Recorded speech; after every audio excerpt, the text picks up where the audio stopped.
E aí, pessoal, já faz um bom tempo que a gente está meio parado aqui no canal, mas hoje eu tenho um assunto que vai mexer com bastante gente, né? Você talvez vai conseguir se ver nessa situação e isso é muito bom, né? Mas de qualquer maneira, antes que a gente comece a entrar no assunto, né, já vou deixar primeiro o tema de hoje, que é: toda ação provoca uma reação, né? É, é um tema que talvez seja um pouco vago ou explícito demais, mas vamos com calma e você vai entender. Mas antes também de entrarmos no assunto, você que já é inscrito do canal, né, deixa o seu like aí, né, coloca os seus comentários, coloca também nos comentários aí alguma situação que você tenha vivido em relação a esse assunto que nós estamos falando aqui, né?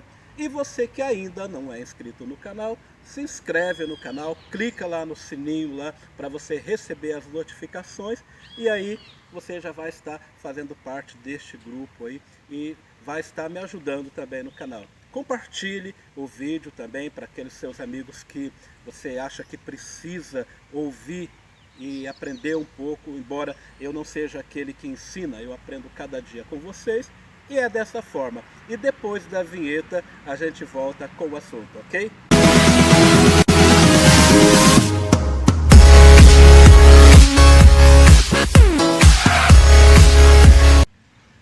Voltamos, pessoal. E agora nós vamos entrar no assunto, né? Toda ação provoca uma reação, né? Eu sugiro para que vocês, com o tempo que você tiver, leia o primeiro capítulo de 1 Samuel na Bíblia, né? Nós vamos falar um pouco sobre isso, né? Sobre uma situação que se passa ali entre uma família, né? E nós vamos entender melhor sobre isso. Mas é assim, toda ação provoca uma reação, né? A gente às vezes fica pensando, por que aconteceu tal coisa na minha vida? Por que que as coisas não são do jeito que eu imaginava? Mas tudo aquilo que eu decido fazer traz uma consequência para mim. Seja uma consequência boa, ruim, agradável ou não, mas tudo que acontece na nossa vida tem a ver com decisões que a gente tomou ou deixou de tomar, não é? E toda sensação que eu tenho está ligada a alguma ação, a alguma atitude, porque realmente é isso, ó, aquilo que eu decido vai trazer uma consequência. Então é bom que eu aprenda a decidir, seja por mim mesmo ou seja através de exemplos. Nesse texto em 1 Samuel, lá no capítulo 1, conta a história de uma família, onde tem ali o chefe da casa, um homem chamado Eucana, e ele tinha duas esposas. Uma chamava Ana e a outra Penina. Para entender um pouco aqui, naquele tempo, e acredito eu que ainda entre o povo árabe, o povo hebreu ali, ainda existe a lei onde a mulher ela está dentro da família para procriar, né? Ela precisa dar filhos ao seu marido, né? E quando ela não dá filhos para o marido, ela, na maioria das vezes, ela é vista como incapaz, como improdutiva, como descartável. Infelizmente é assim que era na época e em alguns lugares ainda é até hoje. Então, quando um homem se casava com uma mulher e ela não podia ter filhos, ele tinha direito de ter uma segunda esposa que desse filhos a ele, né? E foi o que aconteceu. Ana era a mulher que amava demais o esposo e o esposo também, só que ela não tinha filhos. Então ele se casou novamente, teve uma segunda esposa chamada Penina, e essa Penina, ela deu filhos e filhas para Eucana. E por causa disso, por causa dessa situação, Penina se achava superior. Ela achava que ela era a dona de tudo a dona da situação, né? Muita gente pensa assim, né? Eu sou o rei da cocada preta porque eu faço isso e faço aquilo, porque eu tenho capacidade disso e aquilo. E ela se achava melhor que Ana porque ela podia dar filhos ao marido, enquanto Ana não dava. E por causa disso, dessa situação, Penina provocava Ana de todas as maneiras, né? E a Bíblia não explica exatamente que tipo de provocação era, mas essas provocações, elas começaram a tirar a paz de Ana, e aquilo foi enchendo, e com o tempo, aquilo virou quase que uma tempestade, e faltava uma gota d'água para derramar. E Penina, quando o marido Eucana foi ao templo para adorar a Deus, e ele fazia suas ofertas ao Senhor, então ele também dava uma parte ali em dinheiro também para as suas esposas, né? Também para comprar algo ali que fosse também para oferecer, né? E Penina recebia muito mais do que Ana, porque Penina tinha filhos e Ana não tinha. Então Penina tinha que dividir um pouco daquilo com os filhos também. Então Eucana não estava errado de fazer isso, né? Mas Penina se achava superior, e Ana ficava muito triste com isso. E aí chegou o ponto em que Penina chegou em Ana e falou: olha, eu sou melhor que você, você só presta mesmo para limpar a casa, para fazer isso e aquilo, porque nem para ser mãe você consegue, nem para ser mãe você presta. É uma situação difícil, é uma palavra difícil para ser ouvida, principalmente para uma mulher que não pode ter filhos. Só que Penina não imaginava que aquela situação estava sendo vista por Deus. E, de fato, Deus vê todas as coisas. Só que aquela situação foi a gota d'água.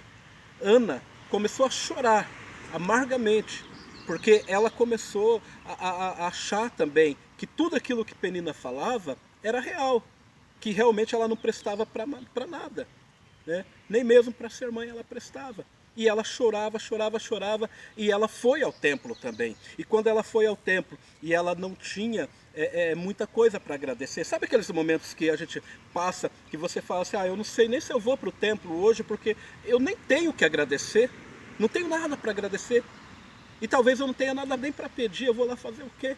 Mas Ana foi assim mesmo. E ela foi lá, e ela ficou no cantinho dela, e ela chorava, e ela se derramou diante do Senhor, né, e fez um pedido. E ela pediu, ela falou: olha, Senhor, se o Senhor me der um filho varão, um filho homem, então eu não quero nem ele para mim, eu só quero ter a graça de ser mãe. E eu vou pegar esse filho, eu vou entregar nas tuas mãos, e ele vai viver no templo para sempre, para o resto da vida dele. E ela foi tida como embriagada, como uma pessoa fora da razão, como uma pessoa louca, porque provavelmente ela estava muito desesperada com aquela situação. E ao voltar para casa, né, depois de ela ter ouvido do sacerdote: olha, que Deus possa conceder aquilo que você está pedindo, porque você se derramou perante Ele, você abriu o seu coração, você abriu também o entendimento, porque somente Ele pode mudar a tua situação. E ela voltou para casa tranquila, porque ela sabia o que ela tinha pedido. E de fato, né, no tempo certo, ela concebeu a um filho, deu o nome de Samuel, né, porque ela pediu ao Senhor. Enquanto Samuel ainda estava no período de amamentação, ficou com ela. Quando ele foi desmamado, ela entregou no templo e disse: a partir de hoje o meu filho vai servir a Deus, para o resto da vida ele vai ficar aqui no templo. E isso é muito importante. Sabe por que é importante? Não a situação dela ter tido o filho entregado ao Senhor. É assim, às vezes a gente precisa de uma chacoalhada. Se Penina não tivesse provocado Ana, Ana não tinha chorado. E se Ana não chora, Ana não vai abrir o coração para o Senhor. E se ela não abre o coração para o Senhor, Samuel não teria nascido. Que depois, depois de grande, ele se tornou um profeta muito conhecido em toda Israel, né? E até hoje se fala do profeta Samuel, o homem que ungiu reis, o homem que levou a palavra para uma multidão, um homem que virou sumo sacerdote dentro do templo. Então, é isso. Não importa a situação que você está vivendo, o que você passou. Talvez você pense assim, eu não aguento mais ser provocado, eu não aguento mais as pessoas ficarem cobrando de mim ou me acusando. Ou talvez você não consegue entender por que você luta tanto e não consegue uma coisa. Uma pessoa que não fez nada na vida, tem tudo aquilo que você mesmo queria ter e não tem. É necessário que a gente passe por uma tribulação, porque tem um resultado lá na frente. E tudo aquilo que acontece na nossa vida tem um propósito. Talvez, hoje, se nós formos pensar numa pessoa como Penina, provocando e te dizendo assim, olha, você não serve para nada, você não presta para nada, você é menos que nada. Talvez você pense assim, tenha no seu coração a vontade de voar no pescoço, de esganar, ou até mesmo de cortar relações, deixar de falar com a pessoa, né? E você não percebe que talvez essa pessoa está sendo usada por Deus para fazer com que você acorde.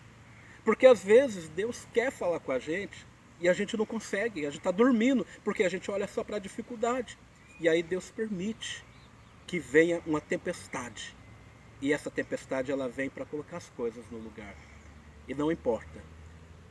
Toda reação é provocada por causa de uma ação. E toda ação provoca uma reação. Eu preciso primeiro dar um primeiro passo para chegar em algum lugar. Não adianta eu querer achar que eu tenho asas e vou sair voando. Ou eu dou um passo diante daquilo que eu quero, ou eu vou ficar estagnado. Ou eu vou ficar pensando o que seria da minha vida se eu tivesse chegado lá. Eu só vou saber isso se eu caminhar. Se eu der um passo, e é um passo atrás do outro. Não importa a distância da onde você quer chegar. Não importa quão longe esteja o seu objetivo. A cada passo dado, a distância diminui. Tenha certeza disso. Tenha certeza de que toda essa luta que você está passando não é em vão. Essas pessoas que estão te perturbando, estão tirando a tua paz, elas não foram colocadas no seu caminho em vão. É necessário que haja isso. Vamos dar um exemplo aqui. Quem que nunca viu um ovo? Todo mundo já viu um ovo, né? Seja de galinha, de pata, de pássaro, enfim, um ovo de ave, de uma ave qualquer. Se você quebra esse ovo por fora, você acaba com a vida que tem dentro dele. Você acaba com todas as perspectivas. Mas se esse ovo, no tempo certo, ele se rompe de dentro para fora, então tem uma vida ali, que sai dali de dentro. É necessário quebrar? É. Mas é necessário que a mudança comece por dentro. Dentro de você. Dentro da sua casa. Dentro do seu coração, dentro da tua mente. Não fique esperando que fatores externos venham te trazer o ânimo para fazer alguma coisa. Mas ainda que venham fatores externos, comece a entender o porquê que eles vieram. Comece a entender o porquê que você chegou nessa situação. O que você tomou de atitude para chegar nesse ponto. É bem verdade que Ana não tinha culpa de não ter filhos. Mas ela precisava acordar para a vida. E ela já ficou durante muito tempo aceitando aquela situação. E aceitando aquilo que as pessoas falavam. E às vezes a gente é assim mesmo. A gente prefere aceitar aquilo que o outro diz, porque nós temos medo de enfrentar o mundo lá fora. E Ana fez isso. Enfrentou o mundo lá fora. E você, tem coragem de enfrentar também? Você tem coragem? Então, guarde isso no seu coração e tenha certeza. A tempestade que você está passando é só uma porta que está se abrindo para que você chegue do outro lado. Ok? Até a próxima.